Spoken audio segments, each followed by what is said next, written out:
Olá, seja bem-vindo ao Conversa Significativa, seu bate-papo que acontece sempre na última sexta-feira de cada mês, às 16 horas, às 4 horas da tarde.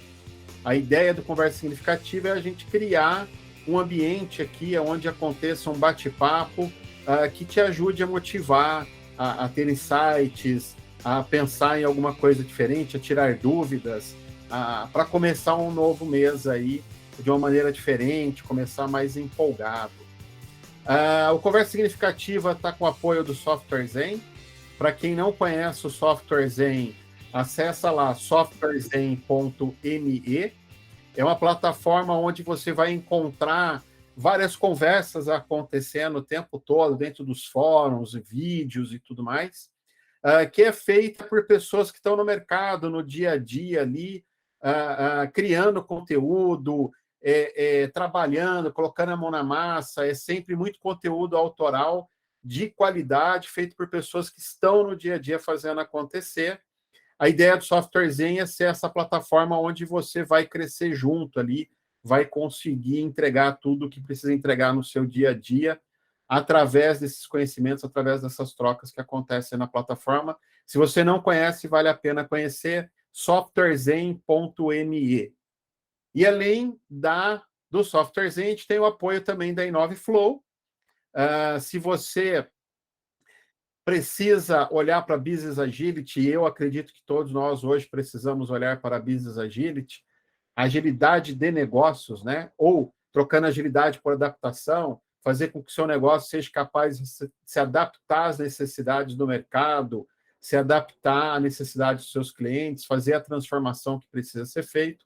A InoveFlow é o lugar para você estar, é o lugar para você procurar.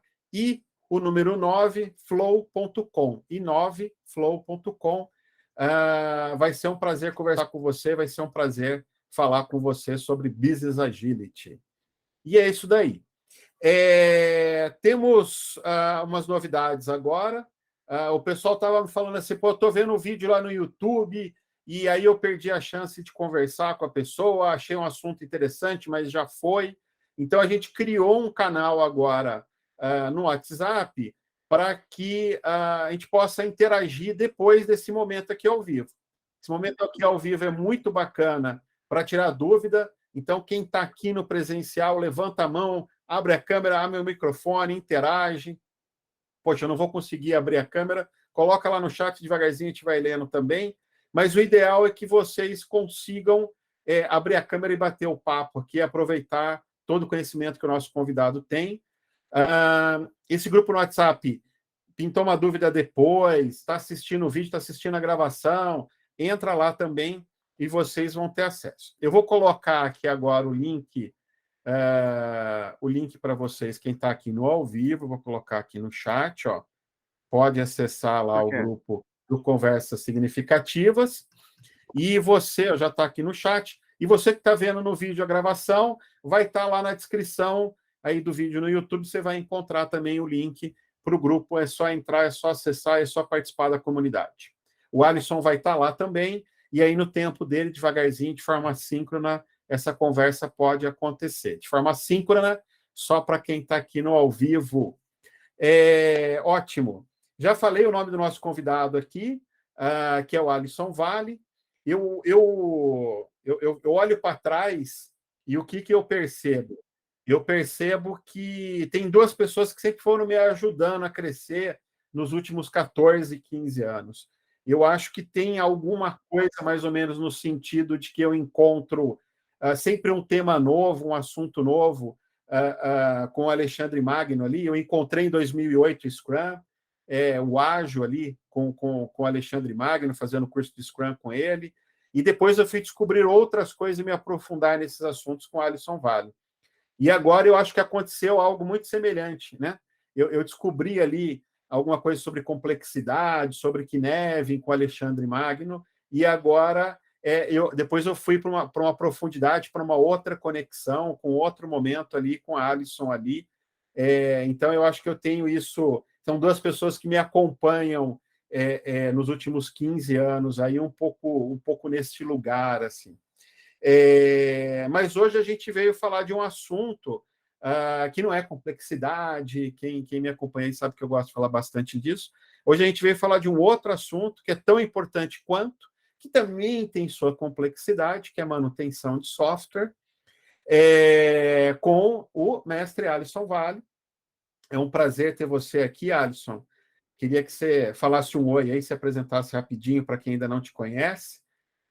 E depois eu queria te fazer umas perguntas aí, queria te fazer umas provocações para ajudar o pessoal a ir esquentando também, abrir o microfone, interagir e coisa e tal. Tudo bem, senhor Alisson? Agora o microfone está fechado. Isso, legal. Legal. Bacana, Leandro. Curti bastante aí sua introdução. Obrigado pelo convite.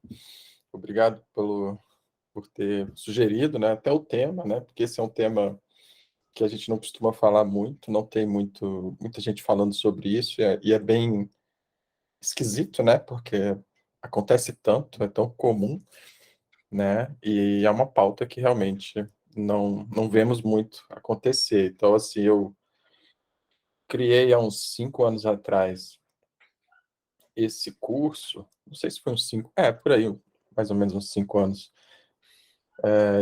esse curso que é o Manutenção Ágil, Gestão Ágil para Softwares e Manutenção, depois de ter visto muito isso, né, visto muito a falta, a carência desse tipo de debate, principalmente na comunidade ágil, né, porque se fala muito em como desenvolver produtos, em como, enfim, lidar com organizações, em como desenvolver soft skills, hard skills, como desenhar sistemas de trabalho e tal, mas aí na hora de lidar com aquele cenário em que a gente, por exemplo, cai de paraquedas num ambiente onde você tem, sei lá, uma quantidade muito grande de usuários já ativos, um sistema rodando com alta criticidade, um volume muito grande de demandas vindo de todas as partes, tendo que gerenciar isso, ou seja, o desenvolvimento passa a não trabalhar com projeto não encaixa de jeito nenhum nesse ambiente, assim, as prioridades mudam muito rápido, solicitações urgentes aparecem que te impede de trabalhar com planejamento, com algum tipo de planejamento que não A médio seja ou longo prazo? sobreviver ao dia, né? Sobreviver ao dia. Enfim, então, foi pensando nesse tipo de ambiente que eu acabei encontrando muitas vezes na minha vida profissional, seja como gestor, como empresário, às vezes dono de empresa de software que tinha esse tipo de produto com esse tipo de cenário, ou como consultor, né, em outras empresas, né, que eu tive também uma carreira ali de consultoria, atuando em empresas variadas, em cenários variados, e um dos cenários que eu encontrei foi esse que eu acabei de descrever, certo? E aí é um cenário que realmente a gente vai para ele sem muito, sem muito repertório, certo? Porque o repertório que a gente conquista com agilidade tem muito a ver com projeto, né? Com desenvolvimento, com produto, com planejar interações, sprints e não sei o quê. E esse mundo da manutenção, ou seja, ele realmente demanda a gente atuar de uma maneira um pouco diferente, mas a gente pode fazer isso dentro dos princípios da agilidade, e essa é a proposta. Legal. Deixa eu te fazer umas provocações aqui. Inclusive, na sua fala, me veio uma coisa na cabeça, né? É difícil a gente começar um projeto do zero, né? A maioria das vezes a gente encontra alguma coisa que está em andamento e a gente toca aquilo que já está em andamento, né? É difícil a gente encontrar um lugar onde a gente vai começar um projeto efetivamente do zero. Isso acho que é mais frequente manutenção do que começar coisas do zero, né? Uhum. Então, colide muito com a sua fala. Coincide muito com a sua fala. Legal. Bom, deixa eu te fazer algumas provocações aqui. Primeira provocação: quando a gente fala de software, a gente está falando qual que é o contexto, qual que é o limite disso? Eu estou falando da gestão, eu estou falando só do código, eu estou falando de projetos, qual que é o limite que você traz quando você está falando de manutenção de software? Porque a gente pode pensar em software só como um conjunto de linhas de código, a gente pode Uhum. pensar na infra que está ao redor, a gente pode pensar na gestão de pessoas e de projetos que está ao redor disso, a gente pode chegar num escopo de negócio, né? A gente pode abrir bastante o leque. O que Sim, você está falando quando você está falando de software? legal. Para a gente delinear um pouco a fronteira da discussão aqui, né? Isso. É, tem vários approaches. Quando a gente fala de manutenção, algumas pessoas vão pensar na questão assim do, do software em si, ou seja, da manutenibilidade do produto, do software, ou seja, da minha capacidade de ir lá e fazer alterações nele, uma vez que ele já está servindo ao seu propósito, certo? Então, esse, por exemplo, vai ser o foco da engenharia, por exemplo, institutos como o I3E vão especificar, né, padrões, né, que vão estar relacionados com a atividade de ir lá fazer alteração no código em si, no produto. Enfim, existe aí uma forma de olhar para isso em termos de como eu lido com a coisa que está sendo mantida, certo? E aí essa é uma perspectiva muito de engenharia no sentido físico mesmo das coisas, né? Então, por exemplo, como é que eu dou manutenção na rede elétrica do prédio ou no encanamento, certo? Então, são coisas que precisam de manutenção e você vai ter uma série de especificações sobre como fazer isso. No caso de software, arquitetura, refatorar o código, pensar numa infraestrutura como serviço e por aí Isso. vai, né? E também você pensar, enfim, em procedimentos de alteração, documentos necessários para alterar, enfim, todo esse tipo de, vamos chamar assim, essa perspectiva que envolve a coisa, o produto, o código, certo? Mas o que a gente trata nessa questão da manutenção ágil, né, que eu trago lá no curso, mas assim, a gente não entra nesse cenário, a gente não está tentando especificar nenhum modo de se relacionar com o código em si, certo? Não é esse o ponto que a gente quer tocar. O que a gente quer tocar é como eu faço a gestão, ou seja, das demandas, como é que eu estruturo um ambiente onde eu consigo responder, né, às necessidades dos meus clientes, que são necessidades heterogêneas. Eu tenho necessidades de reação imediata a problemas críticos, eu tenho necessidades de reação rápida a problemas que são urgentes, né, ou a demandas que são urgentes, que eu tenho que resolver ali no mesmo dia, ou no dia seguinte, ou daqui a 2 dias no máximo, né. Eu tenho que responder a melhorias, otimizações, ajustes que acabam formando um grande backlog de coisas que precisam ser executadas uma atrás da outra, né? E eu tenho que responder a projetos. Eu também sou cobrado por projetos nesse tipo de ambiente, certo? Assim, não, a gente tem que melhorar tal coisa, a gente tem que expandir para essa direção, a gente tem que criar um projeto para isso, a gente tem que ir para o mobile, enfim. Além de tudo isso, a gente ainda é cobrado, né, nesse tipo de ambiente para entregar projetos, certo? E aí tem toda a questão envolvida também, né, no ambiente, nos processos, na própria arquitetura, enfim, tem várias demandas de melhoria, né, que também acabam ficando represadas, porque a gente nunca tem tempo de executar, seja melhoria no próprio software, mas às vezes melhoria no processo, melhoria, enfim. Então, esse é o nosso foco. O nosso foco vai ser em quê? Em como os elementos desse sistema de resposta, de gestão, em um ambiente voltado para software que está em manutenção, como é que a gente vai estruturar isso?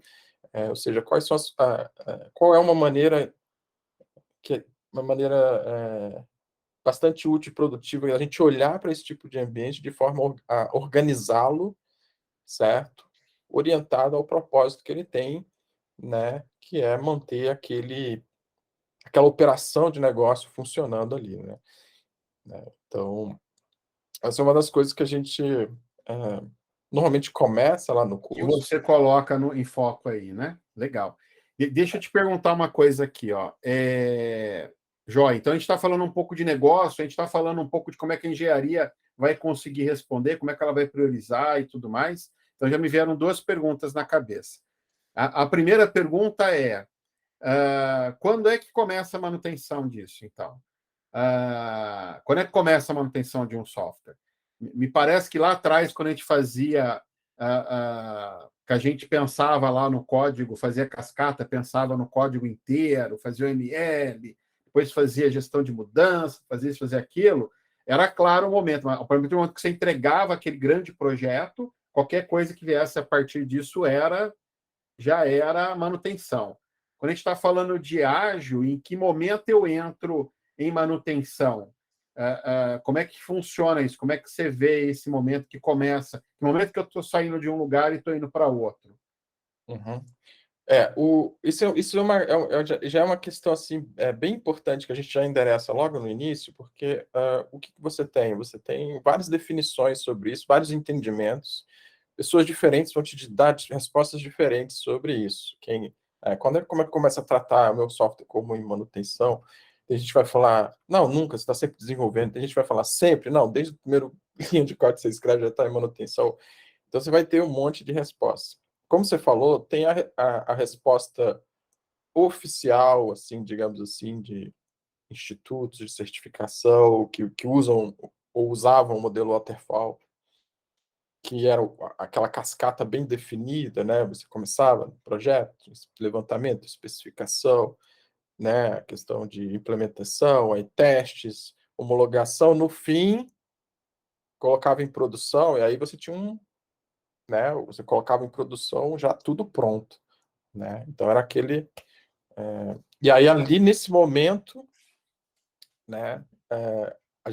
O estágio seguinte era a manutenção, certo?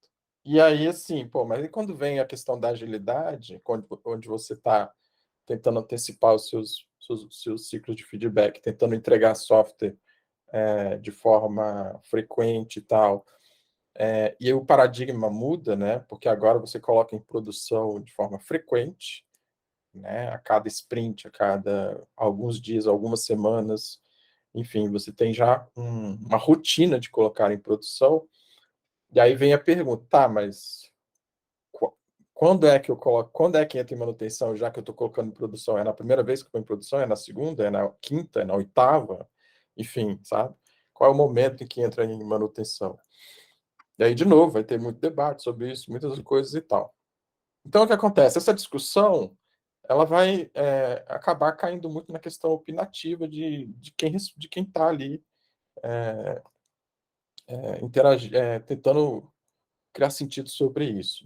No meu caso lá, quando a gente vai falar lá dessa abordagem que eu vou trazer lá no curso, eu vou já intencionalmente definir qual é a visão que a gente vai trazer no curso do que significa manutenção, e isso já vai ser um postulado importante, porque ele vai definir tudo que vai acontecer a partir dali, em termos de como é que eu vou entender esse ambiente, como é que eu vou estruturar, né, os instrumentos de gestão para que eles fiquem aderentes ao ambiente que eu estou. Tudo isso vai começar a se encaixar com essa definição que a gente vai postular logo no início. E o que a gente vai postular lá é que a manutenção ela começa no momento em que o seu software, né, começa a ser o elemento de sustentação de uma operação de negócio. Ou seja, quando uma operação de negócio depende do software para funcionar ou para funcionar bem, certo? Então, eu falo assim, eu coloquei em produção. Significa que tem manutenção? Não, porque você pode pôr em produção e o negócio ainda não está usando o software de maneira plena. Ele está ali ainda, pessoal, fazendo poucas operações ali, mas a operação de negócio continua existindo e o seu software ainda não é garantia ou sustentação dessa operação. No Se ele momento cair, ninguém vai reclamar, né? ninguém vai, não, reclamar pode ser que reclame, mas o problema o software parar de funcionar ou não funcionar bem causa algum impacto no negócio? Já, certo? Se a resposta for sim, aí a gente já começa a considerar que o software está em manutenção, pelo menos sobre esse âmbito lá do Legal. curso, para a gente poder, a partir daí, começar a desenhar o ambiente que vai resolver isso. Joia. O Jamir tem uma pergunta. Quer abrir o microfone, Jamil, Sim, e abri aqui. perguntar? Vocês estão me Pode ouvindo? perguntar. Sim, sim, perfeito. Então beleza. Boa tarde, gente.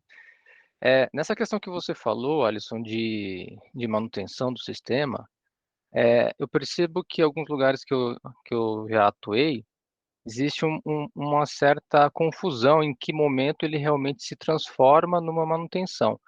Eu Uhum. queria entender assim, mudança de escopo, partindo do software que já está em funcionamento, é um software de negócio, que se ele parar realmente, ele vai trazer prejuízo para o negócio, porém, surgiu uma demanda diferente que não estava previsto, talvez para atender algum órgão público, para atender alguma lei específica. Isso é tratado como mudança de escopo ou ele é tratado como manutenção? Então, vamos lá. Se a gente estiver falando de uma operação de negócio que já está acontecendo, conforme você descreveu, você tem um pedido, uma demanda de uma mudança de algo que já existe ali, certo? E que precisa ser adaptada para, digamos, uma nova realidade, um novo contexto, ou enfim, seja, qual for o propósito. Isso já está em âmbito de manutenção, certo? Por quê? Porque você já está fazendo isso no contexto de algo, é o famoso avião já está voando, certo? Então, as mudanças que você está fazendo no software e a gestão que você está precisando desenvolver, né, para que essas mudanças aconteçam, já está no âmbito, né, de uma operação de negócio em andamento e, portanto, já está em manutenção. É óbvio que você pode fazer, dependendo do que for, do qual o escopo que está se pedindo, o quão ele está isolado da operação em andamento, por exemplo, imagina que peçam alguma coisa que pode ser desenvolvida completamente em paralelo ou separado das atividades diárias ali da manutenção, certo? Aí a gente poderia dizer que aquilo poderia ser um esforço de desenvolvimento em paralelo, que poderia ser reintegrado ao software logo em seguida. Mas isso é raro, certo? O mais comum é que não tenha muito como separar, né, o que está sendo pedido do que já está em andamento e, portanto, você está no âmbito de manutenção, sem dúvida. Maravilha. Legal, muito bom. E, Alisson, quem são os atores desse lugar? Eu sou PO, eu sou Scrum Master, eu sou Kanban Coach, eu sou líder técnico. Qual que é o escopo disso? Qual que é o escopo dessa manutenção de software? Quem é que tem que estar envolvido nisso tudo? Quem tem que estar pensando nisso tudo? Hum, Principalmente quem está envolvido com isso, certo? De alguma forma. Se você está envolvido num projeto dessa natureza, você é parte do processo de gestão, ou seja, de alguma forma, você tem que tomar decisões, fazer escolhas sobre, por exemplo, prioridades, o que vai ser feito agora, o que vai ser feito depois, ou você pode ter que participar da discussão sobre isso, né? Ou você está ali num esforço de coordenar quem vai fazer o quê, quem vai ajudar quem, quais os riscos de cada demanda, enfim. Se você for pensar de forma mais abrangente, você vai colocar que qualquer pessoa que esteja envolvida nesse tipo de ambiente vai precisar ter esse tipo de conhecimento, ou no mínimo participar desse tipo de discussão, né? E tendo esse tipo de conhecimento, ela vai ser uma diferença bastante grande no sentido do quanto você vai contribuir para aquilo, certo? O desenvolvedor, ele não precisa fazer gestão, certo? Mas se ele souber sobre, por exemplo, quais são os elementos envolvidos em termos de gestão ali do ambiente, do tipo de ambiente que ele trabalha, ele vai ter muito mais condições de contribuir, ao invés de, por exemplo, resistir ou ou às vezes ele vê que algo não está indo de acordo com o que deveria, ele pode opinar, enfim. Então, a gente está falando, por exemplo, do pessoal técnico operacional envolvido, certo? Eu diria que teria ali uma necessidade de conhecimento sobre isso, mas é uma necessidade mais, talvez menos essencial. Aí você tem toda a parte de gestão, todo mundo está envolvido com gestão, tomada de decisão, seja o gerente o gerente de equipe, a liderança técnica, o PO. product owners, enfim, todas as pessoas que estão envolvidas nesse tipo de ambiente vão se beneficiar muito sobre isso, com certeza, né? Seriam quem estaria indicado para, por exemplo, estar num curso desse. Agora, eu diria também que o pessoal de coordenação não, o pessoal de consultoria, Agile Coaches, o pessoal que dá apoio aos times nas organizações, frequentemente não tem muito repertório para apoiar esse tipo de ambiente quando chega nele, certo? Então acaba sofrendo muita resistência quando você traz, por exemplo, vamos adotar um Scrum aqui, vamos adotar um Kanban, seja lá qual for o método ágil que você leve para um ambiente que é complicado como esse, que é dinâmico, rápido, que você não pode ficar muito tempo trabalhando no mapa, o território ele está acontecendo de forma que não dá para parar, certo? Então, esse pessoal, consultoria, Agile Coaches, enfim, também, seria muito legal eles terem esse tipo de repertório, né, para poder ajudar esses ambientes. Então, eu diria que são esses os personagens que poderiam estar envolvidos nisso. Legal. Para mim, a gente precisa se conectar cada vez mais com o negócio, né? Por mais que eu concorde com você, eu vou exagerar aqui. Um dev júnior, ele está aprendendo a codar, ele está aprendendo a interagir no ambiente da empresa, ele está aprendendo um monte de coisa ali. Mas conforme ele vai crescendo, ele precisa aprender a conversar com quem está lá em cima também, né? Ele também precisa aprender a conversar com o gestor, eventualmente um diretor que chega ali.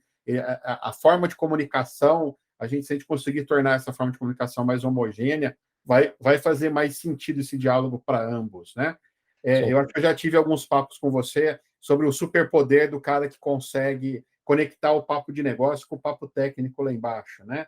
Essa pessoa que está aqui fazendo esse meio de campo, ajudando a conectar toda a dor que tem ali embaixo das pessoas que estão colocando a mão na massa com a dor das pessoas que estão lá em cima falando de negócio e olhando para vendas e olhando para outras coisas que eventualmente o pessoal não está olhando, né? Principalmente para este aqui, né? Mas eu acho que vem daqui até lá em cima, é importante esse entendimento, esse lugar comum. Eu acho que é importante em todos esses lugares, né?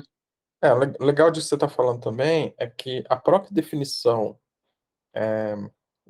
não, a própria compreensão sobre o que é o negócio quando o software está em manutenção, qual é a operação de negócio envolvida, ou como que a gente aborda a operação de negócio, muda um pouco, certo? Porque quando você está em projeto, você está desenvolvendo produto e tal, e você está olhando para o negócio, você está pensando em números que você vai alcançar, em valores, em receita, em expansão, né? Alguma coisa que está sendo criada e tal.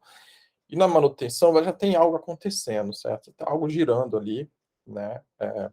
E a relação desse algo que está girando com a alta direção da empresa é diferente, certo? E lá no curso a gente vai articular isso em termos de risco, certo?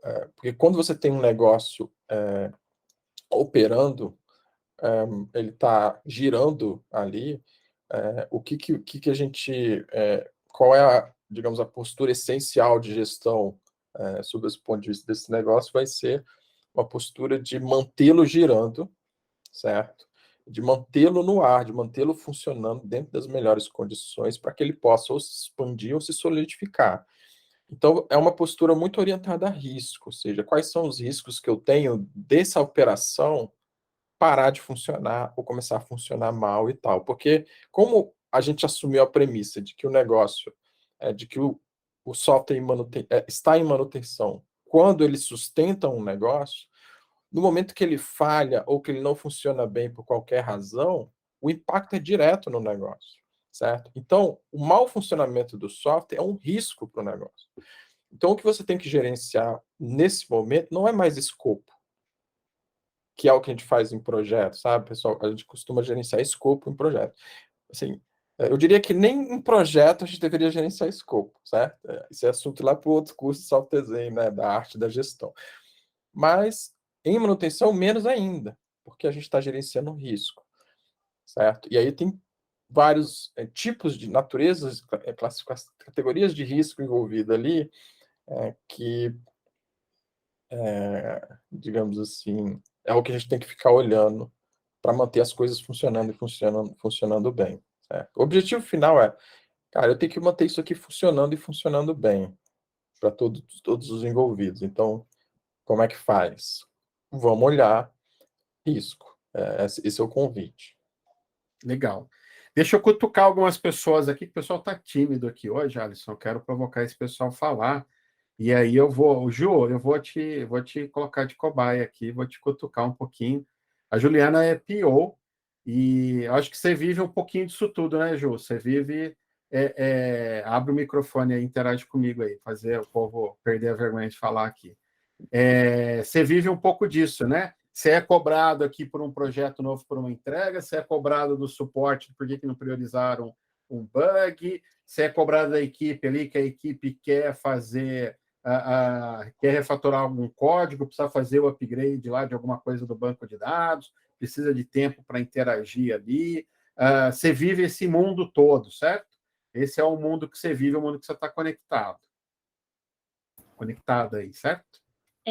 Inclusive, eu estou vivendo um cenário no momento de desenvolvimento de um aplicativo do início, o que você falou, né, no começo, que é uma coisa rara de acontecer, inclusive é a primeira vez que eu pego um produto desde o início, mas, de certa forma, a ideação dele já existia, então eu tenho algo parecido no legado ainda rolando, então eu preciso trabalhar no produto novo, tentando corrigir todas as falhas que existiram ali no legado, né, para fazer melhor agora no produto novo, e ainda tendo que manter o legado, porque a gente ainda tem pessoas que estão utilizando esse aplicativo.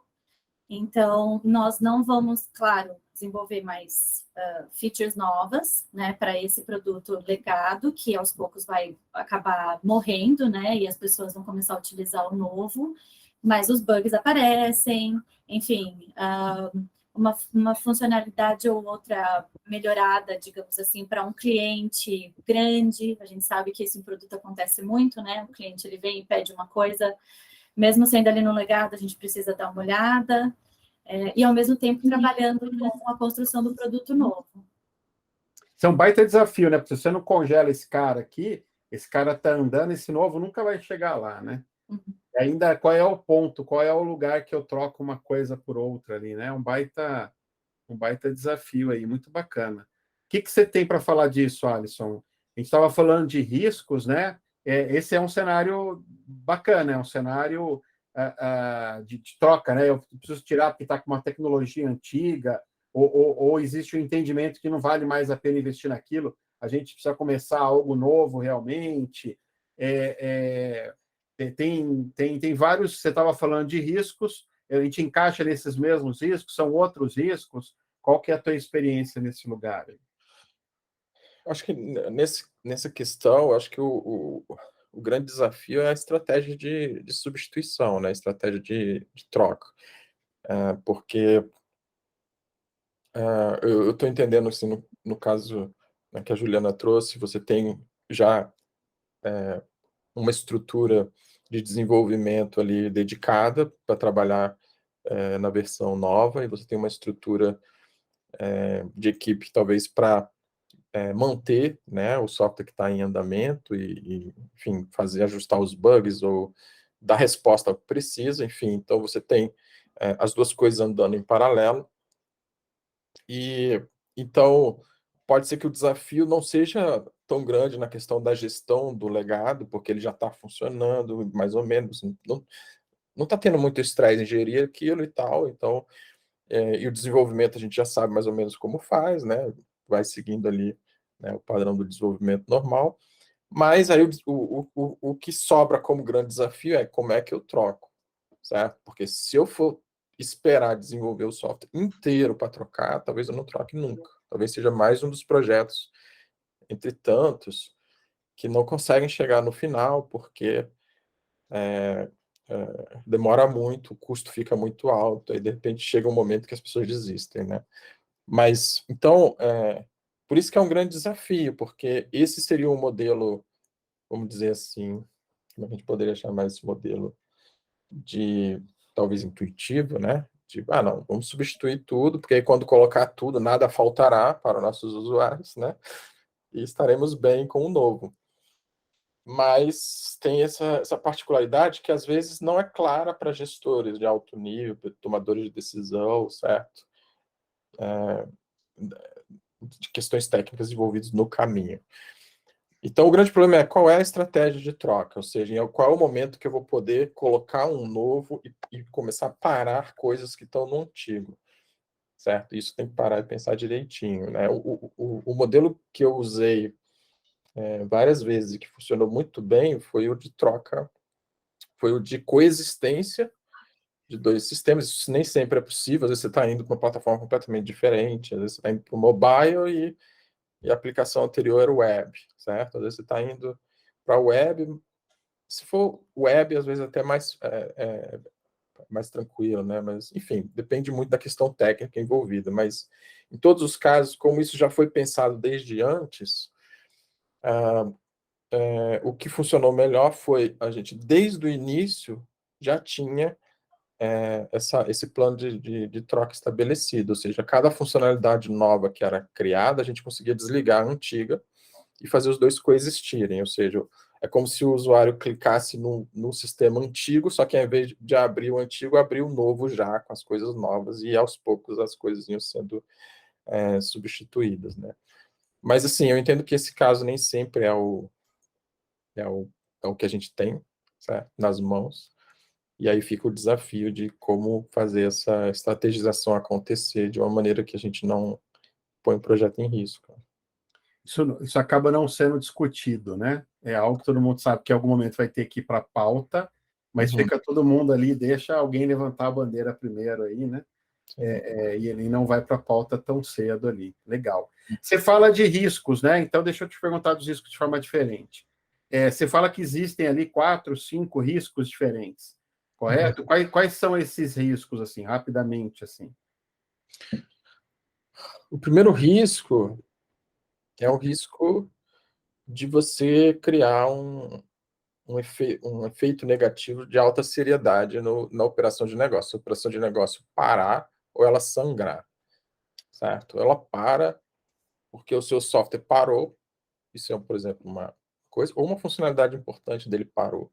E por causa disso, por exemplo, o negócio parou de rodar, a empresa ou parou de ganhar dinheiro ou começou a gastar, né? Ou seja, tem dinheiro envolvido. Você consegue mapear certas paradas do seu software, quando ele está sustentando o negócio, você consegue mapear diretamente com perdas financeiras. Mas pode ser perda de prestígio, perda de ativos importantes para o negócio, né? Mas esse é fácil de identificar, porque é aquele que para tudo. Tá? Todo mundo para tudo para No tentar... e-commerce caiu a parte de pagamento lá, ninguém mais consegue efetuar a compra, né? Certo? Então, tem vários exemplos disso e tal, e é bastante comum. Então, esse é um risco. Qual é o problema desse risco? O problema desse risco é que, como ele está correlacionado diretamente, tem relação causa e efeito direta com perda de dinheiro, a identificação e reação para esse problema, cada hora que você perde, certo? Ela tem um impacto grande. Então, a maneira que você tem que lidar com esse risco é tendo uma tendo uma capacidade de identificá-lo e de reagir de forma imediata para ele. E aí, lá no curso, a gente vai dar vários exemplos sobre isso, mas é uma questão de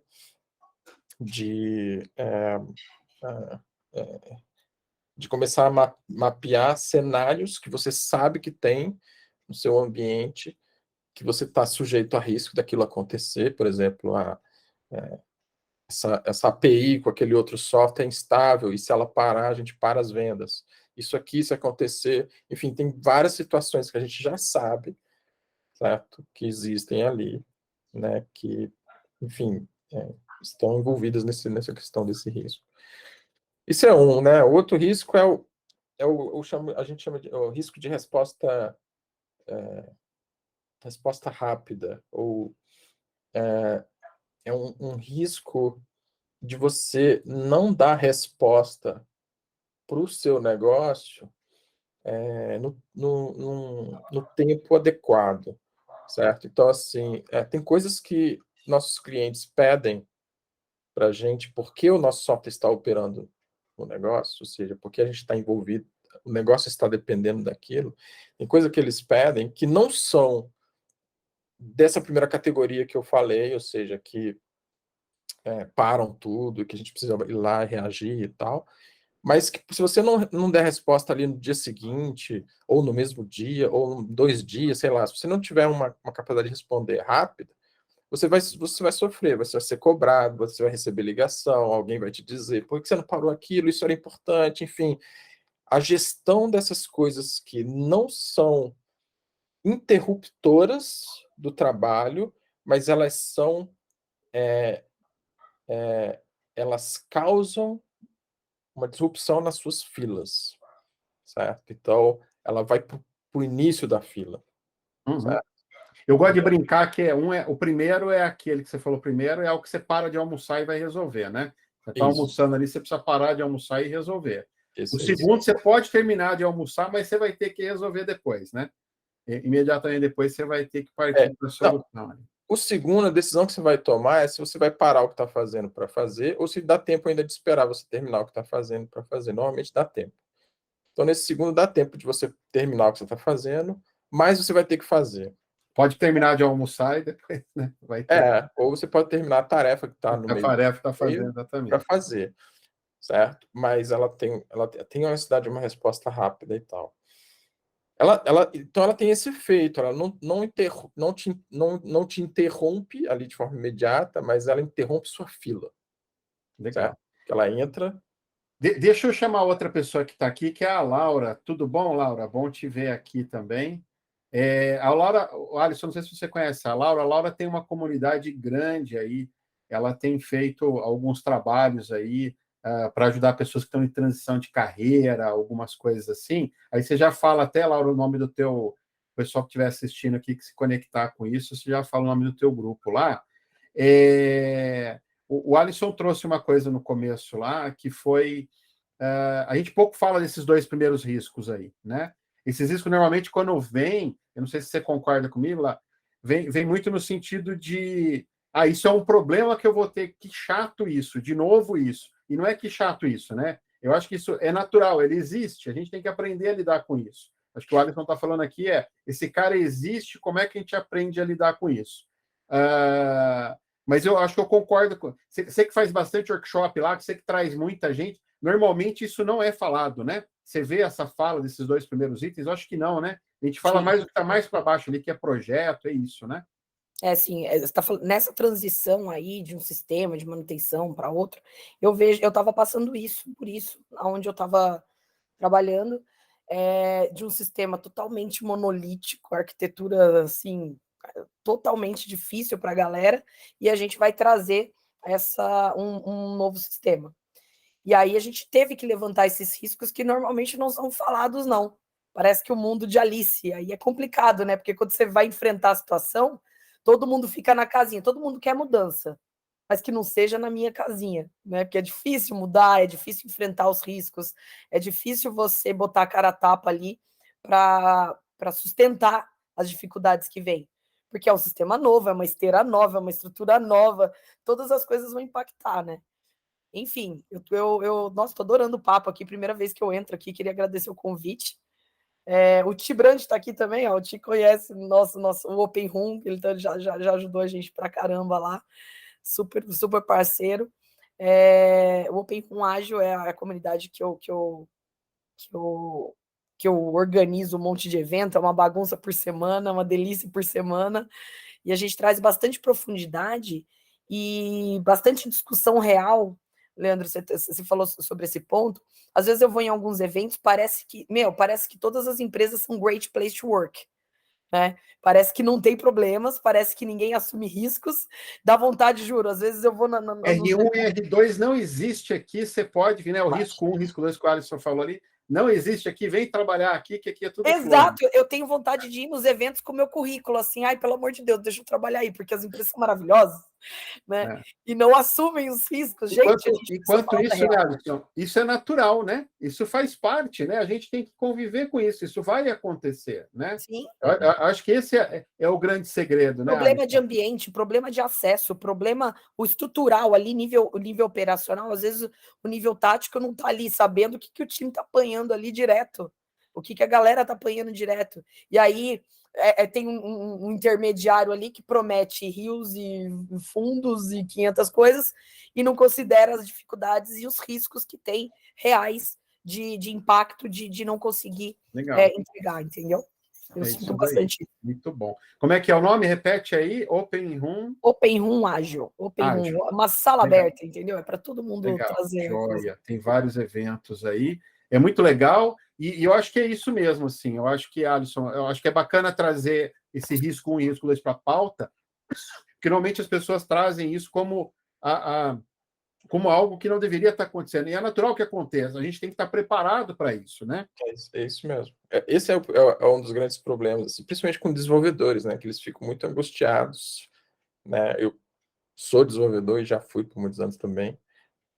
E até hoje eu codifico e eu sei como é chato você estar no meio de uma implementação, ter que parar para resolver um bug urgente, ou parar porque algum gestor ligou para o chefe e pediu um relatório que tem que sair hoje porque ele está viajando e ele vai à reunião no dia seguinte.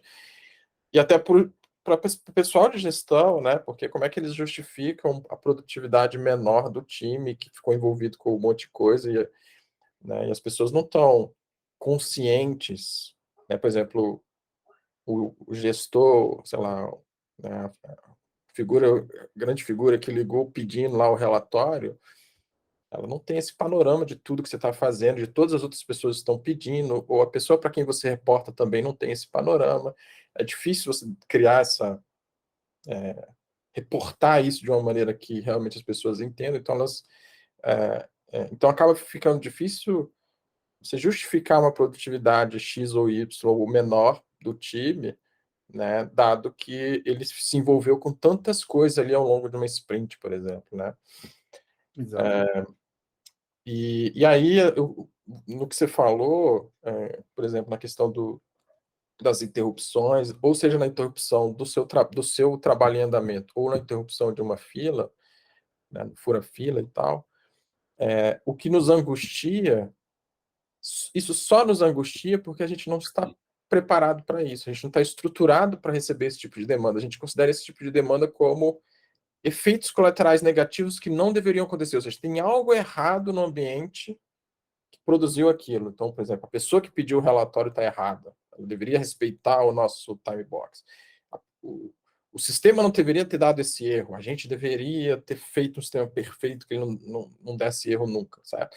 E aí fica essa culpa de que algo está errado, está errado, está errado, está errado, né? E aí toda vez que você recebe uma demanda dessa, as pessoas vão para ela já fugindo, não, isso não é tal, e começa a ter esse...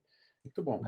Enquanto o teu processo deveria estar preparado para receber esse tipo de coisa, dado que quem já viveu um pouquinho de software sabe que isso vai acontecer, né? Sempre acontece. Diga, Laura. Só para complementar, uma coisa que foi... Realmente ninguém está preparado, ou até tá, mas não quer mexer no vespeiro, né? Que às vezes, né? Você mexe uma coisa, você descobre uma coisa, você descobre 500 outras coisas, então realmente é complicado, tem que ter coragem para isso. Uma das estratégias que eu acho bacana é ter o processo de discovery desde o começo, assim, bem feito. Aí, quando a gente está tendo muito problema de um sistema para outro, a gente já... Lições aprendidas. A gente sabe as dificuldades que a gente tem, os impedimentos que a gente já tem.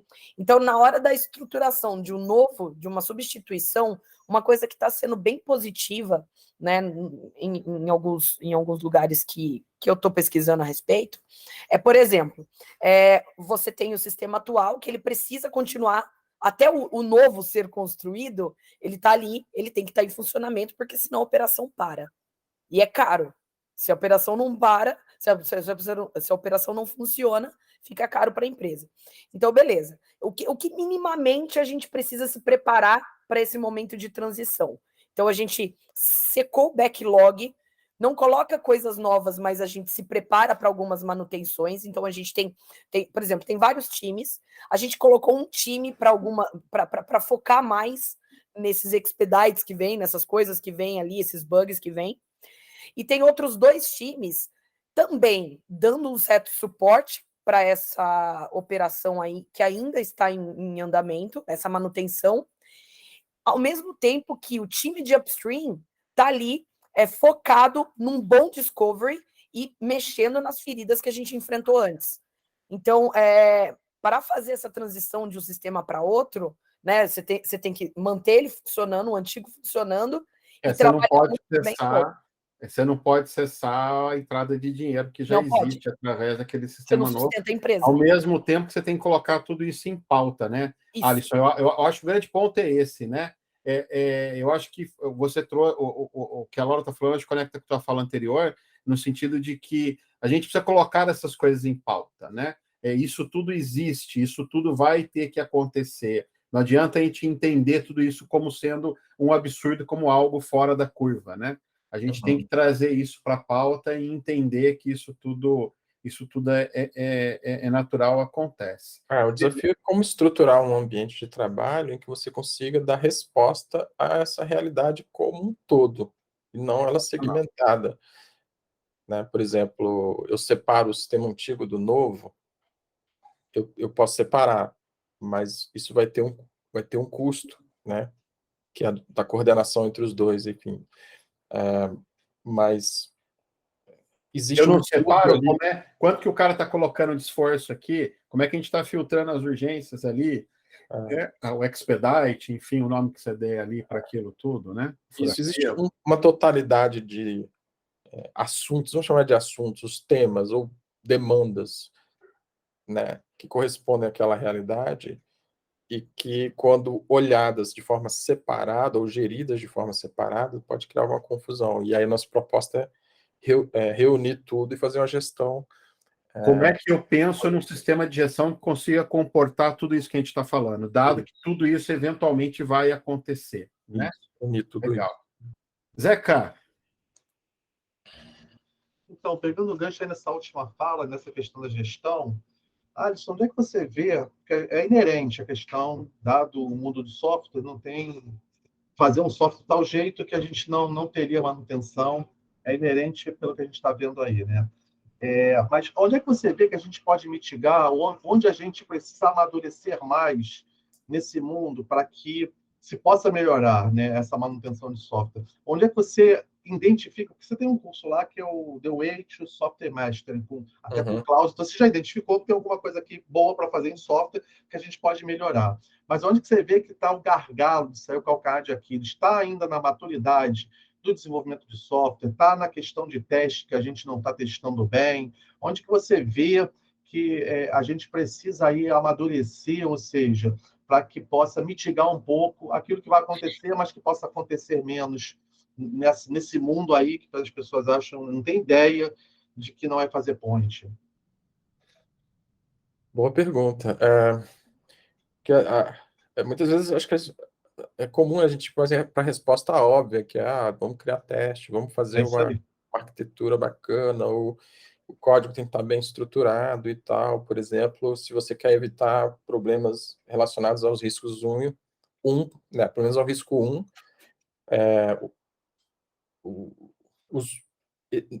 tanto o 1 quanto o 2 não necessariamente tem a ver com bugs, mas acontece frequentemente.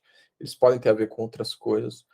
Mas é comum a gente associar a questão da manutenibilidade com uma espécie de qualidade interna do software em si, que minimiza o risco de uma mudança não ser bem feita, certo? Então, isso é uma perspectiva que, para mim, encaixa um pouco com a perspectiva lá da engenharia, ou seja, como eu olho para a coisa, certo?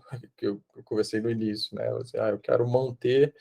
quais são as melhores práticas para eu manter o meu sistema de encanamento, o meu sistema de iluminação, enfim, aí tem a mesma coisa com o meu código.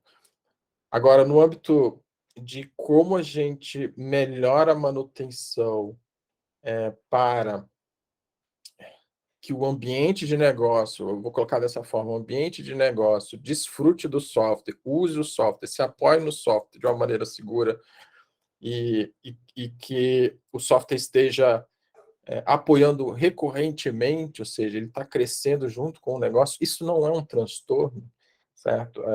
Para mim, o transtorno ele acontece quando o esforço para acompanhar o negócio começa a ser muito grande. Provavelmente há algum problema no software, certo? Seja ele em decisões de arquitetura ou de código, seja lá o que for. Mas aí um ponto que eu acho importante, assim, para responder diretamente a sua pergunta, é uma mudança na visão, certo? Da visão de que o software é um conjunto de features para uma visão de que o software é uma representação do negócio, certo? Do negócio que está sendo digitalizado. Porque quando a gente está desenvolvendo software, a gente está digitalizando uma operação que ou ela era física antes, certo? Ou ela já está nascendo digital, mas a gente está criando um modelo representativo de uma operação que está funcionando ali por trás. E esse modelo, se a gente pensar nele em termos de funcionalidades, ou seja, eu começo a injetar um monte de funcionalidade no meu software, certo? Sem critérios, sem pensar direito, sem pensar no negócio que está por trás daquilo ali, enfim, por que eu estou querendo aquilo, isso só vai deixando o software cada vez mais difícil de se manter. Quanto mais features a gente adiciona, mais difícil é, tanto a gestão quanto a manutenção em si. Então, a gente vai evitar? Não, a gente só vai ter uma percepção de que o nosso objetivo não é adicionar feature. Nosso objetivo é adicionar valor. Então, quando a gente está ali no processo de definição do que o software vai fazer, quanto mais alinhado a gente tiver com o negócio, né, em termos do valor que a gente está gerando, eu acho que vai ter um efeito, uma repercussão bastante positiva, não só no software, quanto na gestão em si, certo? Agora, também tem algumas questões, assim, de âmbito tecnológico que hoje ajudam muito. Eu acho que algumas plataformas de desenvolvimento hoje já facilitam bastante a questão da manutenção, ou seja, torna mais fácil fazer mudanças. As práticas de alta qualidade, as práticas de qualidade, né, que o foco em qualidade também vão ser extremamente importantes. Se você não tiver, por exemplo, um design com pouco acoplamento, né, com alta coesão, esses princípios básicos que a gente tem, né, de código também vai causar transtornos. Enfim, tem uma série de coisas que combinadas vão fazer o software ser complicado de manter, né? Tanto no âmbito de gestão quanto no âmbito da coisa em si. Eu acho que os dois estão bastante relacionados. Os softwares que mais passaram pela minha carreira, que mais causaram dificuldade de manutenção, não só no código em si, mas de gerir a manutenção, por exemplo, volume de demanda, muita coisa para fazer, muito erro, muito bug, não sei o quê, foram softwares que tinham as seguintes características. Orientado à funcionalidade. Era um software que tinha trocentas coisas que fazia e você via que era uma coletânea de funcionalidades. Estava toda hora, né? Você tinha uma espécie de cultura sobre isso, ou seja, a maioria dos pedidos eram para criar coisas novas funcionalidades.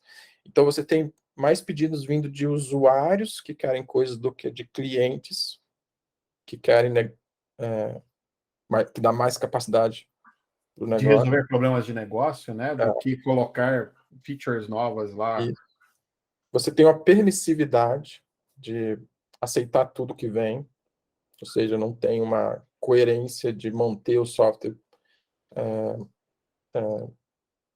com algum tipo de estabilidade e um foco em mantê-lo fazendo o essencial muito bem feito e algumas coisas a mais, certo? Então o software vira assim um receptáculo para tudo e qualquer tipo de ideia que apareça, qualquer coisa que precisa ser feita, né? Então essas são as características e obviamente o código, né?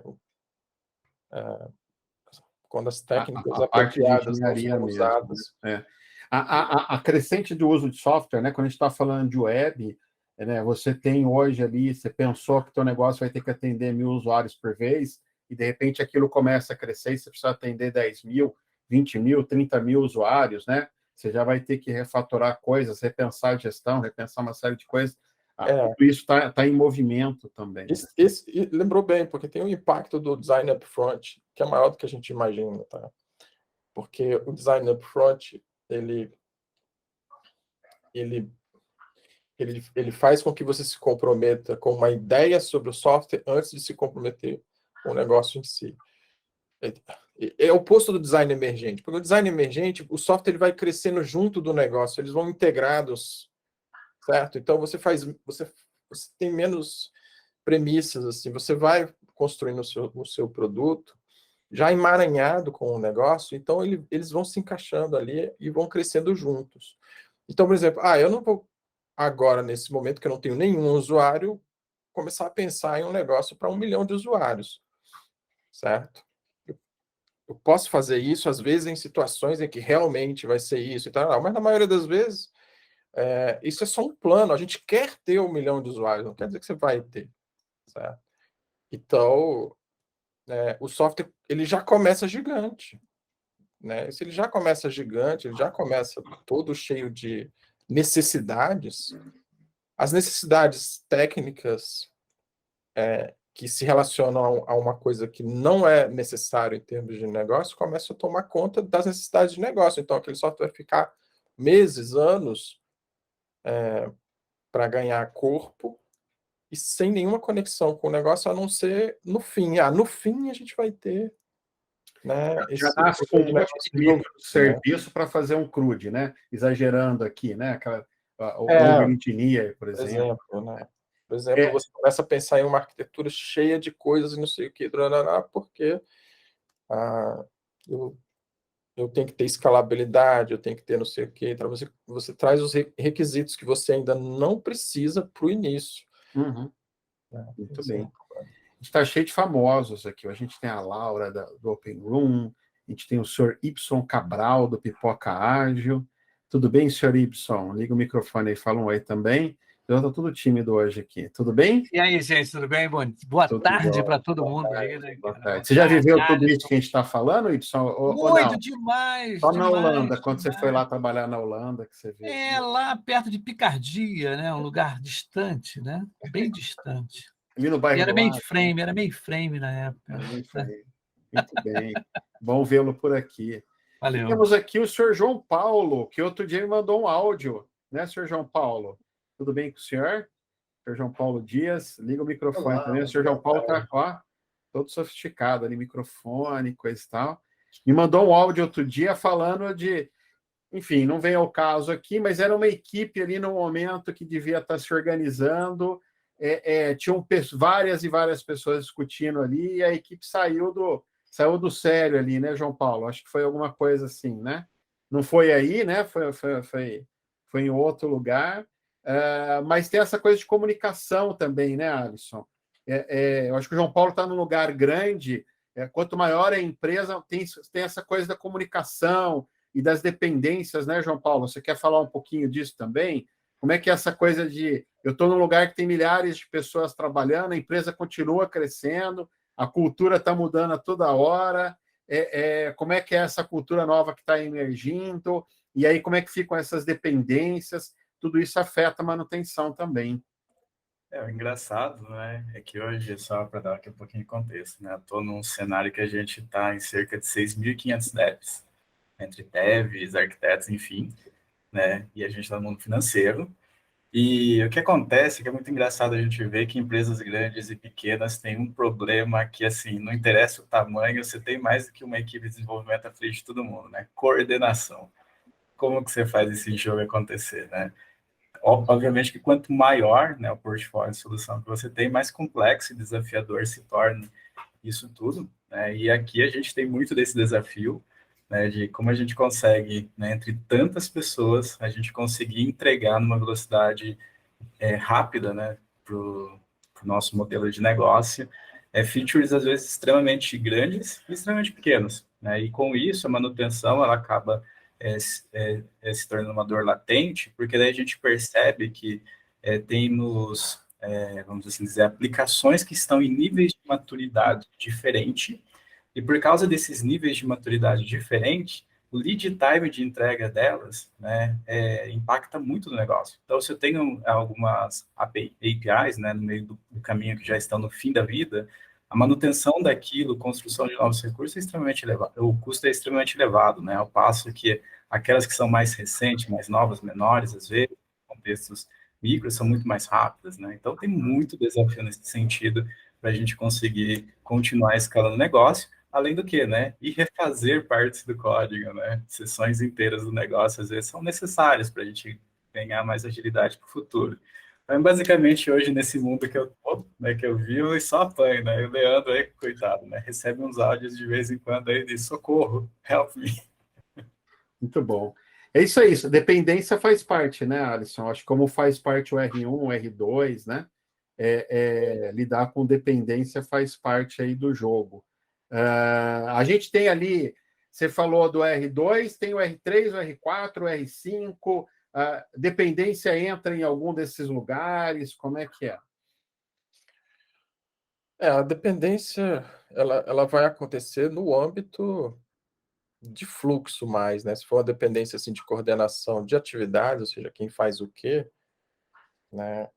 Foi isso que eu entendi, né, com relação à dependência, tanto de atividades quanto de conhecimento, você tem um impacto aí de dependência em termos de fluxo, seja no upstream, se for, por exemplo, dependência de decisões de arquitetura ou de coisas assim e tal, ou lá né, na execução em si, né, em que às vezes você tem que fazer uma coisa, mas eu não posso fazer porque eu estou esperando a resposta de alguém, enfim.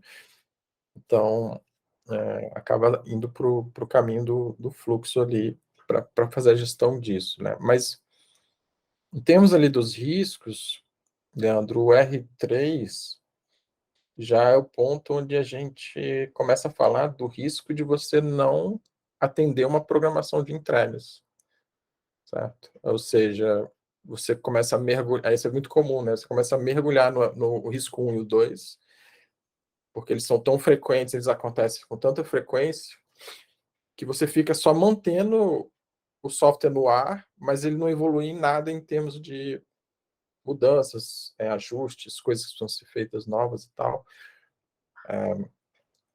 E aí o desafio é como eu mantenho uma cadência de entrega das solicitações que não tem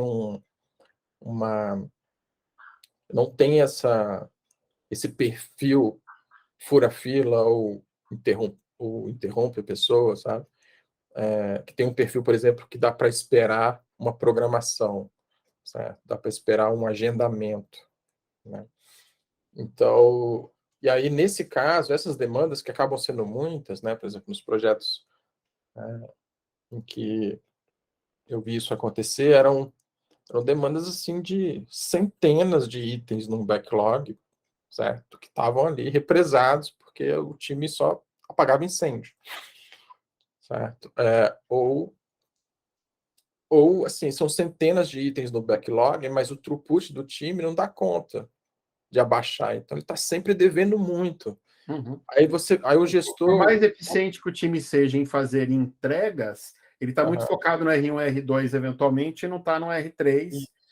Então, o negócio, aquele cara lá de negócio, aquele diretor que está fazendo aquela demanda, ele não vê a demanda dele saindo, né? Então, ele fica com aquela sensação de que, por conta da distância do time, ele fica com aquela sensação que as coisas não acontecem ali, né? E às vezes coisas importantes precisam acontecer, mas elas não precisam acontecer agora. Então, por exemplo, você tem uma demanda que é relacionada a alguma auditoria que a empresa vai receber, você precisa produzir uns relatórios e tal, só que essa auditoria vai acontecer daqui a 30 dias. Então, tem tempo para fazer, você pode se programar e tal, eu não sei o quê. Mas aí, quando você chega lá, faltando 29, quando tá 29 dias, alguém lembra, cadê minha demanda? Aí vira R1, né? Você estava fazendo outras coisas, enfim. Então, a gestão do que se pede, né, em termos de solicitações ali de ajuste, alteração, modificação, a implementação de novas funções, ou novos, sei lá, relatórios, enfim, qual que seja lá o que for, né? Que é esse miúdo que muitos projetos de manutenção têm, né? Uma lista imensa de coisas que poderiam ser feitas, que precisam entrar numa programação de entrega, e o grande risco é você não dar conta de criar esse fluxo de entrega continuado, e aí o seu time fica caracterizado como um time que só apaga incêndio e nunca expande, nunca... Se é né? que ele é visto que apaga incêndio, né? Porque se ele está apagando incêndio ainda, pelo menos nem estão vendo, né? Pode ser que não estejam vendo incêndio, né? Ele está ali como um cara que não entrega ali, né? Sim. Diga aí, Ibson. Bom, eu fiquei ausente alguns minutos aí.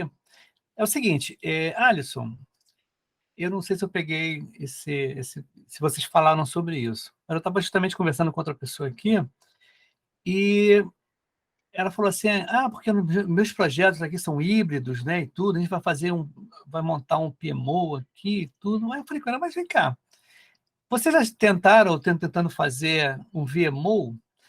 Nesse caso específico da manutenção dos sistemas, né, da valorização das entregas, um VMO, ele, de repente, ele iria ser bem-vindo numa situação dessa? Ibson, me ajuda aqui só. Nem todo mundo sabe o que é VMO. Desculpa. Então, o que é um VMO? Não, o que acontece? O PMO é o escritório de projetos que ele está baseado em quê? Em custo, tempo, tá? E é aquela coisa que não sabe no PMO tradicional realmente qual o valor que está entregando. E VMO, a proposta do VMO é um escritório de projetos que está voltado para os projetos que estão entregando valor, não que estão tendo throughput alto, estão perdendo custo, tempo. Então, essa é justamente uma das diferenças, né, do VMO para o PMO. O VMO estaria olhando mais não só para o throughput, mas sim para o valor entregue, né, dos projetos relacionados aí. Tem alguma relevância aí? Tem alguma característica aí, Alisson? Eu acho que o que a gente trata lá no curso, porque a gente vai trazer muitas métricas, muitas planilhas, muitas formas de você tangibilizar o valor do que está acontecendo no ambiente de manutenção, acho que pode ser um ótimo elemento dentro do contexto do VMO, né? Ele podem ser os elementos que o VMO precisa para lidar, para, por exemplo, fazer esse alinhamento estratégico na natureza específica da manutenção, que é uma natureza diferente. Então, por exemplo, se você não tem, por exemplo, muitos dos projetos de manutenção ficam vamos dizer assim, no que a gente chama do R1, R2 e R3. Isso é o mais comum, certo? R1, R2, R3 eu respondo às demandas urgentes e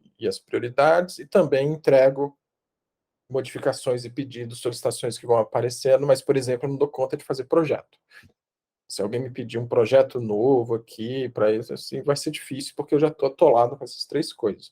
Que seria o R4, né? Que seria um projeto, seria um R4. Mas R3 são aquelas tarefas, são aquelas pequenas demandas que surgem no dia a dia. Isso. Pequenas user stories, ou pequenos cenários de user stories, a gente pode colocar assim, ou pequenas mudanças diretas, tipo, criar um filtro na tela de pesquisa, entendeu? Que não existe. É um exemplo de uma modificação, porque alguém está precisando disso. Então, só que o contexto de manutenção, ele requer uma visão diferente do que o pessoal do VMO está acostumado, certo? Porque o alinhamento estratégico não é em termos do valor gerado, por exemplo, um valor assim mais de expansão de negócio, porque a gente está pensando em resultados, quando a gente está falando de projeto, em resultados nós vamos ter algum ganho, a gente vai ganhar em negócios ou em receita, ou a gente vai diminuir cancelamentos, enfim, tem algum resultado, algum impacto, né, que vai ser de interesse para o VMO. Mas, no caso de manutenção, existe uma outra visão, que eu acho que essa é a visão mais apropriada, que é a visão da estabilidade e da previsibilidade. Ou seja, eu estou garantindo a operação do negócio funcionando, certo? Eu estou mantendo a operação de negócio funcionando. E aí, quando a gente fala em manter a operação de negócio funcionando, eu estou reagindo no tempo adequado as demandas de acordo com a natureza delas. E por isso, você confia em mim. Qualquer coisa que esse negócio precise, eu consigo dar conta, certo? Então, esse é o interesse da manutenção, é o interesse de dizer assim, olha, a gente está dando conta de manter isso aqui luzes acesa, certo? E com um nível de qualidade e tal. Por isso a gente vai desviar o foco de atenção de métricas, de métricas para do tipo de previsibilidade, como, por exemplo, a métrica do DDP, do Date Performance, certo? É uma métrica que a gente vai insistir muito nela lá, porque ela é a métrica que diz o seguinte, olha, de todos os eventos que eu tive com essa característica aqui no nosso ambiente, eu respondi dentro do meu SLA, que é o SLA que garante que as coisas estão bem respondidas de forma apropriada, em tantos por cento das vezes, ou seja, estou sendo eficiente em reagir a esse tipo de situação. Certo? Então, esse é o tipo de métrica que a gente vai buscar. Então, eu diria que o VMO vai ter um novo repertório aí de coisas a se utilizar para alinhar estrategicamente com esses projetos de manutenção, que hoje provavelmente tem muita dificuldade de gerar. Visualizar isso, né? Visualizar e entender qual é a capacidade e o tempo de resposta do sistema hoje, dado, né, o que o VMO está verificando ali que pode ser feito. Muito legal, Ibson, trazer esse contexto aí. Fantástico.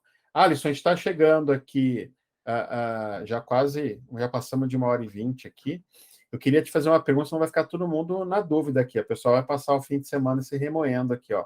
E o R5, né? Quem que é o R5? Né? A gente falou do R1, o R2, o R3, o R4 e o R5. Quem que é o R5? Sim. O R4 e o R5 são o que é mais difícil se alcançar em projetos de manutenção, porque os projetos de manutenção, normalmente, eles têm, vamos dizer assim, recursos limitados. Como nós estamos desenvolvendo uma coisa que vai gerar receita para a empresa e tal, nós estamos só mantendo algo funcionando, você acaba não tendo, assim, digamos, o investimento, talvez, assim, que a gente acharia adequado para aquele projeto não só ser mantido, mas ele se expandir em outras direções, ele ainda manteve...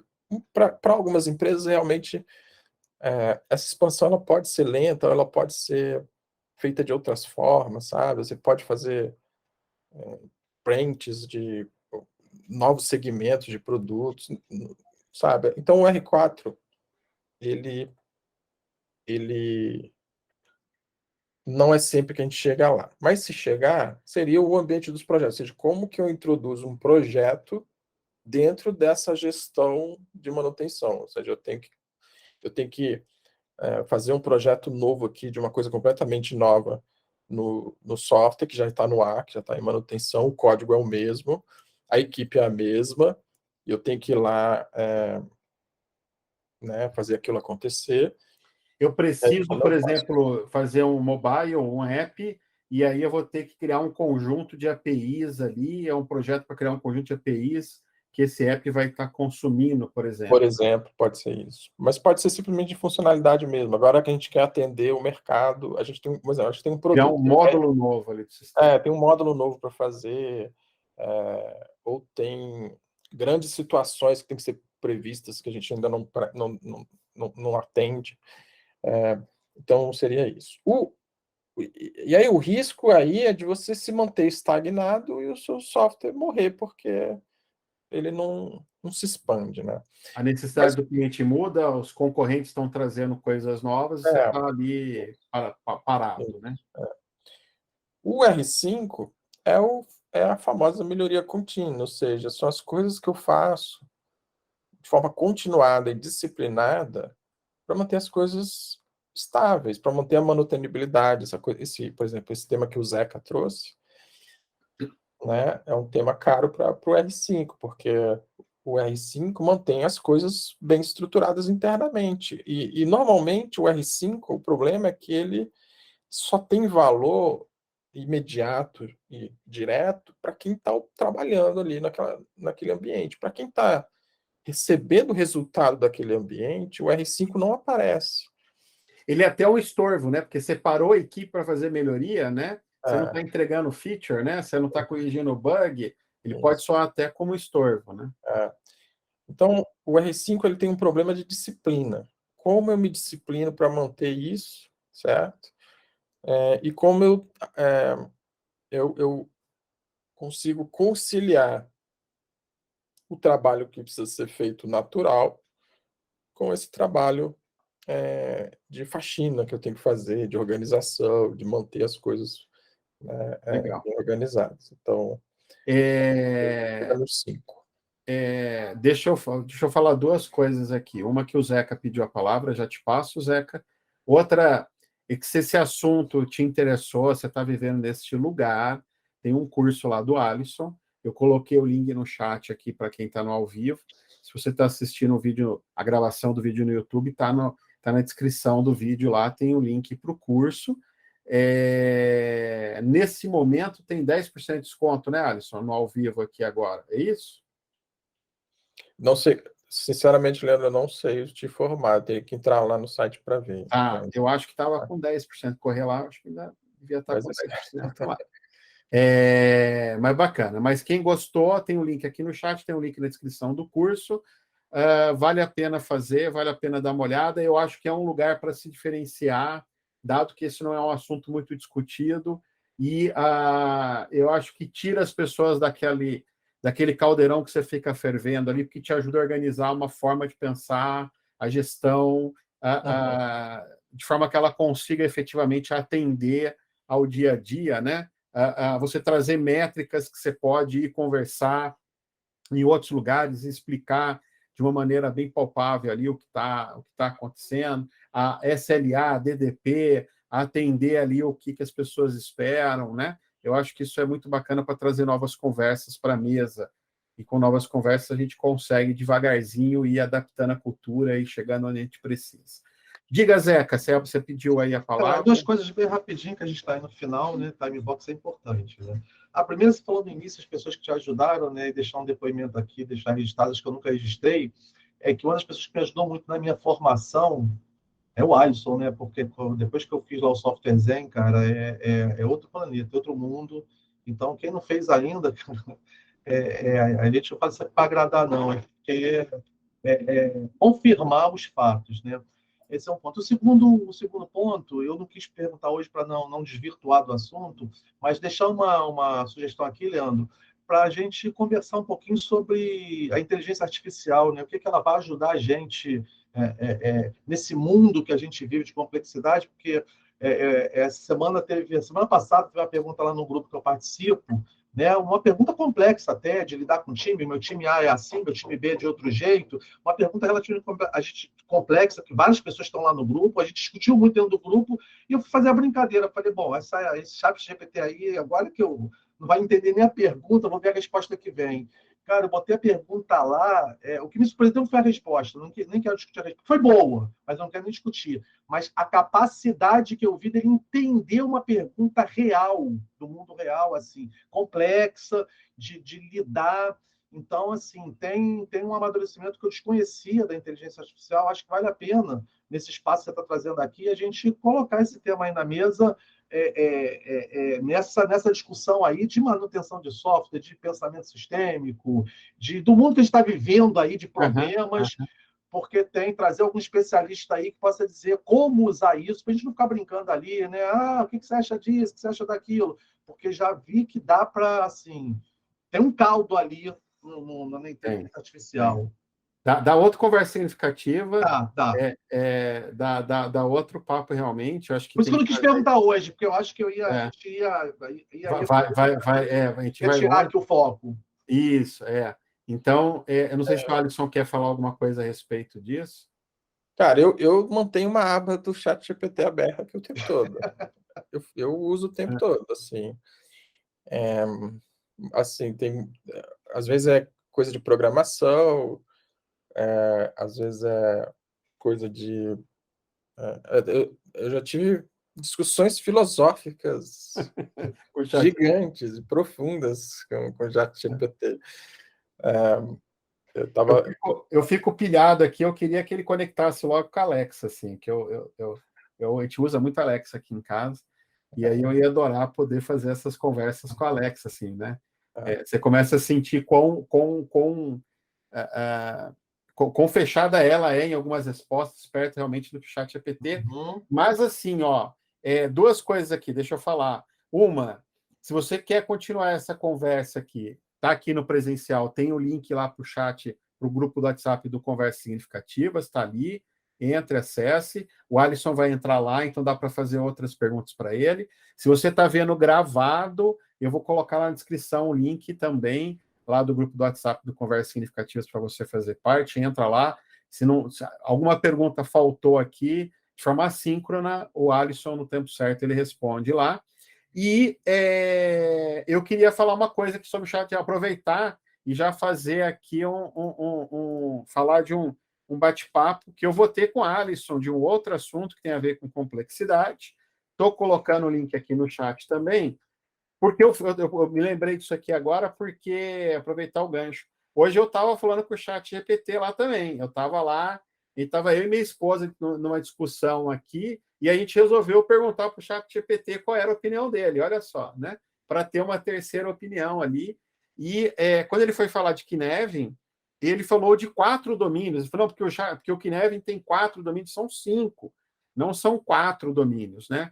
Então, eu acho... Porque ele está atualizado até 2021, aí ele pode ter perdido. Não, mas o Kinevin tem 5 domínios já faz muito tempo. Eu acho que é a forma, provavelmente, como ele foi treinado, da onde ele pegou a informação e coisa e tal.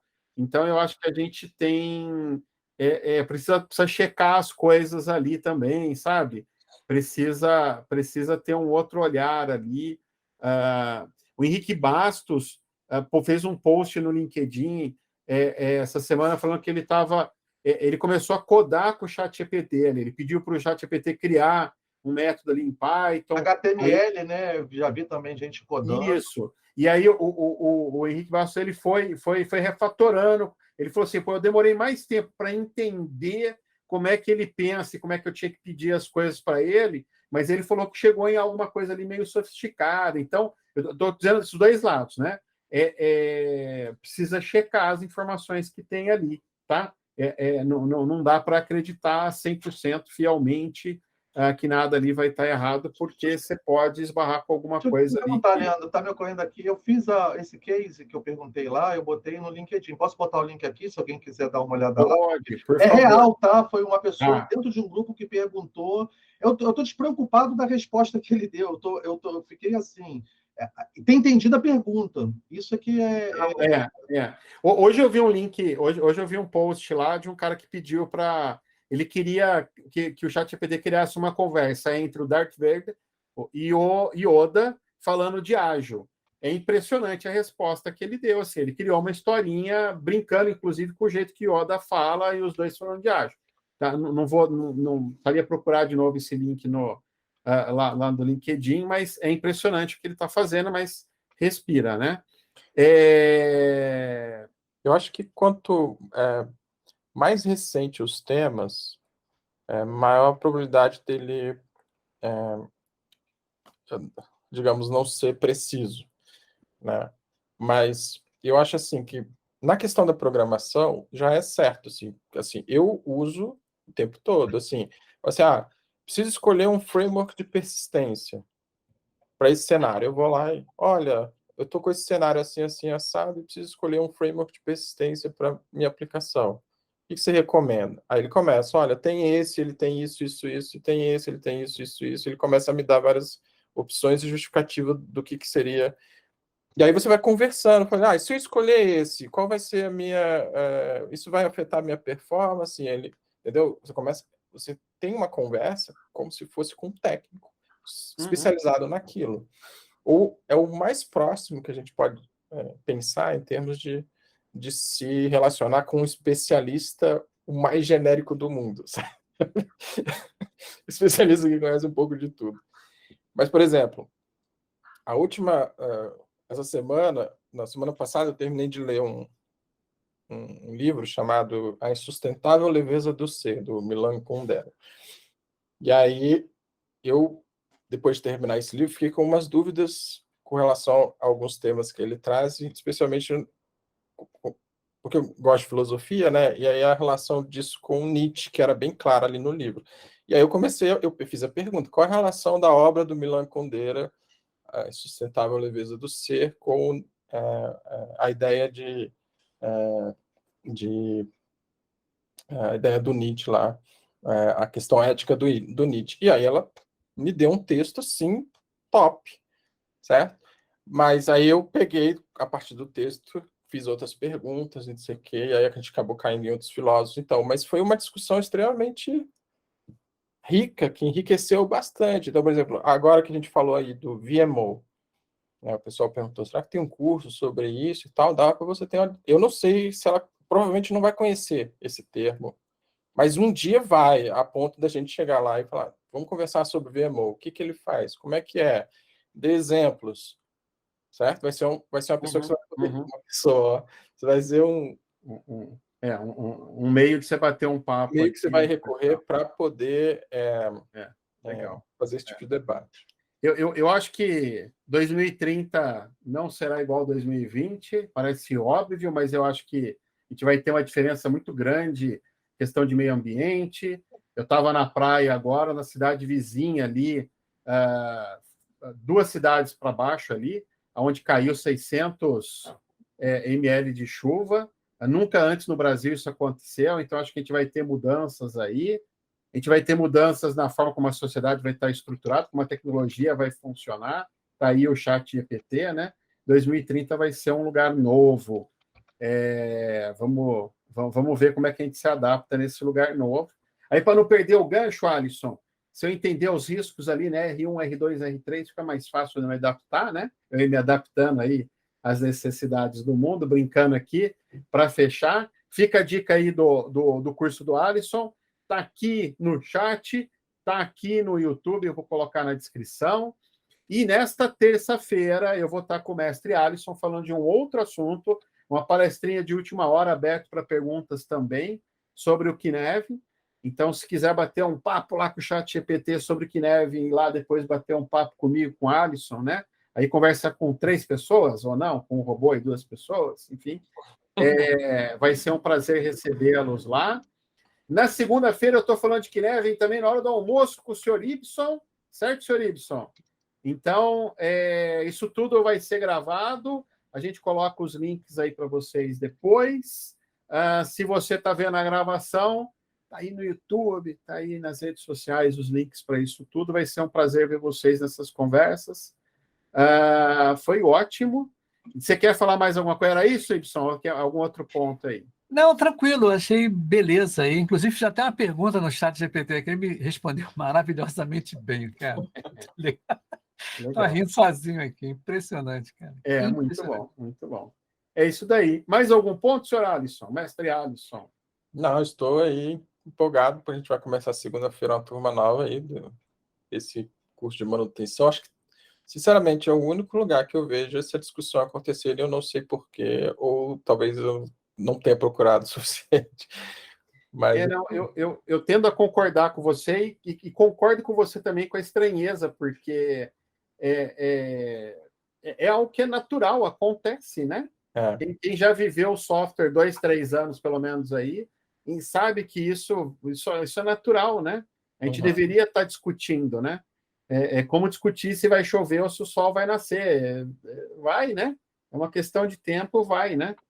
Vai acontecer, vai acontecer uma urgência no teu código, por mais que você trate bem a parte de arquitetura e todo o resto, as coisas acontecem.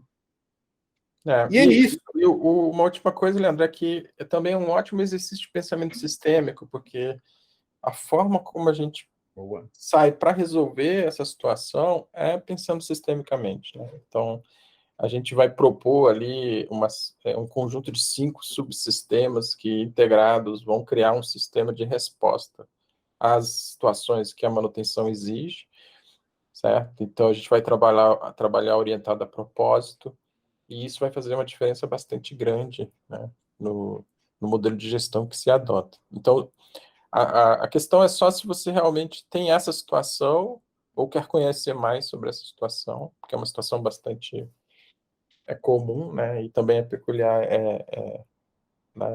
específica, né? Então, se tiver, eu acho que é um bom lugar para estar. A partir de segunda-feira a gente vai estar lá. Legal, começa segunda-feira, então, né? Joia. Você está assistindo a gravação, importante do Software Zen. As aulas lá são gravadas, então se você perdeu ao vivo, você pode entrar na segunda aula, na terceira aula, certo? E ver lá a gravação e tudo mais, né? Beleza. Muito bem, gente. É isso aí. Obrigado a todos que estão aqui, que ficaram aqui até o fim.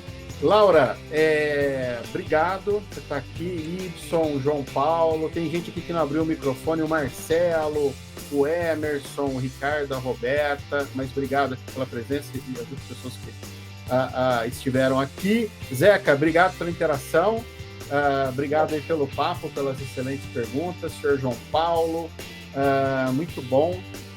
É um prazer enorme sempre estar aqui com vocês.